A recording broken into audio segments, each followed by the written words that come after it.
Assalamualaikum warahmatullahi wabarakatuh. Saya Alfian Sofyawan.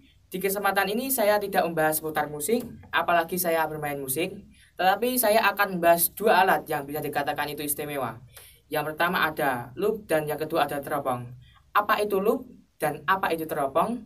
Apa saja fungsinya dan apa saja bagiannya? Di video ini saya akan membahas itu.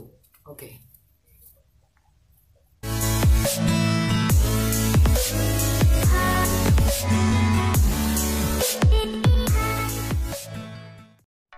Yang kita bahas pertama adalah loop. Loop atau kaca pembesar adalah sebuah lensa cembung yang mempunyai titik fokus yang dekat dengan lensanya. Benda yang akan diperbesar terletak di dalam titik fokus loop atau jarak benda ke lensa loop tersebut lebih kecil dibandingkan jarak titik fokus loop ke lensa loop tersebut. Bayangan yang dihasilkan bersifat tegak, maya, dan diperbesar. Loop ditemukan oleh orang Arab yang bernama Abu Ali Al-Hasan Ibn Al-Haytham. Lalu fungsi loop. Yang pertama, melihat nomor registrasi pada berlian. Nomor registrasi pada berlian hanya dapat dilihat menggunakan kaca pembesar atau loop. Fungsi yang satu ini tidak kita dapatkan apabila kita menggunakan kacamata. Yang kedua, untuk melihat bekas berlian yang mengalami perbaikan.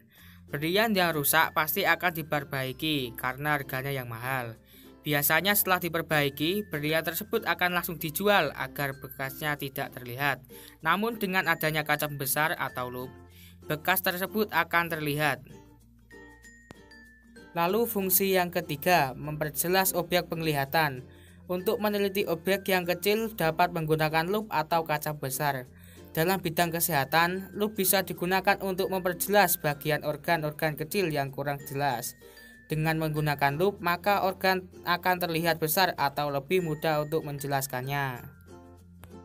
Lalu bagian-bagian loop. Yang pertama ada lensa cembung, yang kedua ada kepala atau bingkai, yang ketiga ada skrup pengendali, dan yang keempat ada tangkai loop. Yang kita bahas kedua adalah teropong. Teleskop atau teropong adalah sebuah instrumen pengamatan yang berfungsi mengumpulkan radiasi elektromagnetik dan sekaligus membentuk citra dari benda yang diamati. Teropong merupakan alat paling penting dalam pengamatan astronomi. Jenis teropong yang digunakan selain astronomis antara lain adalah transit, monokuler, binokuler, lensa kamera, atau Keker. Teropong memperbesar ukuran sudut benda dan juga kecerahannya. Galileo diakui menjadi yang pertama dalam menggunakan teropong untuk bidang astronomis. Pada awalnya, teropong dibuat hanya dalam rentan panjang gelombang tampak saja. Kemudian berkembang ke panjang gelombang radio setelah tahun 1945. Dan kini teropong meliputi seluruh spektrum elektromagnetik setelah makin majunya penjelajahan angkasa setelah tahun 1960.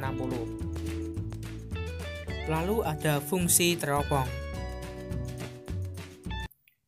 Teropong bumi digunakan untuk mengamati aktivitas gunung berapi di Indonesia. Lalu, pelaut juga memanfaatkan teropong bumi untuk mengamati atau melihat benda atau objek lain, seperti kapal yang ada di laut maupun melihat daratan. Teropong bumi juga digunakan oleh pengamat burung untuk mengamati burung-burung yang terbang di langit supaya burung tersebut terlihat lebih jelas dan mudah diamati.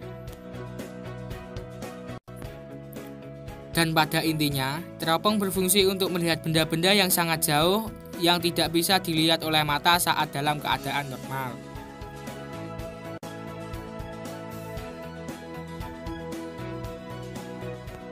Kemudian bagian-bagian dari teropong. Yang pertama ada lensa objektif, yang kedua ada lensa pembidik, yang ketiga ada lensa okuler, dan yang keempat adalah kaki tiga.